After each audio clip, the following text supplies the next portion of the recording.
So guys welcome back. ഇന്നലെ രണ്ട് മത്സരങ്ങളിലായിരുന്നു, France versus Senegal and Norway versus Iraq.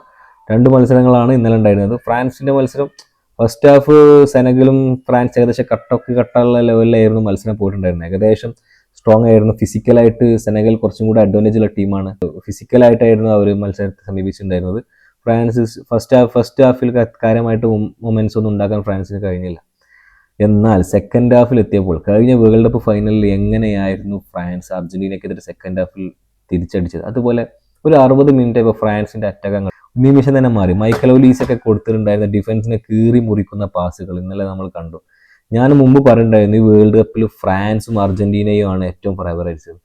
അത് ടോപ്പ് 5 ലിസ്റ്റ് ഇട്ടപ്പോൾ ആ വീഡിയോ കണ്ടവർക്ക് മനസ്സിലാവും, ആ ടീമുകൾ തന്നെയാണ് ടോപ്പിൽ പെർഫോം ചെയ്യുന്നത്. അന്ന് ഞാൻ സ്പെയിനെ ടോപ്പ് 5 കൊടുത്തിട്ടില്ല, ആ സ്പെയിൻ പെർഫോം ചെയ്തിട്ടില്ല. അപ്പോൾ നമ്മുടെ പ്രഡിക്ഷൻ എല്ലാം കറക്റ്റായ രീതിക്ക് തന്നെയാണ് പോകുന്നത്. സോ ഫ്രാൻസിന്റെ മത്സരത്തെക്കുറിച്ച് എനിക്ക് ഇത്രേ പറയുള്ളൂ. രണ്ടാമത്തെ മത്സരം നോർവേയുടെ മത്സരമാണ്. ഹാളൻഡ്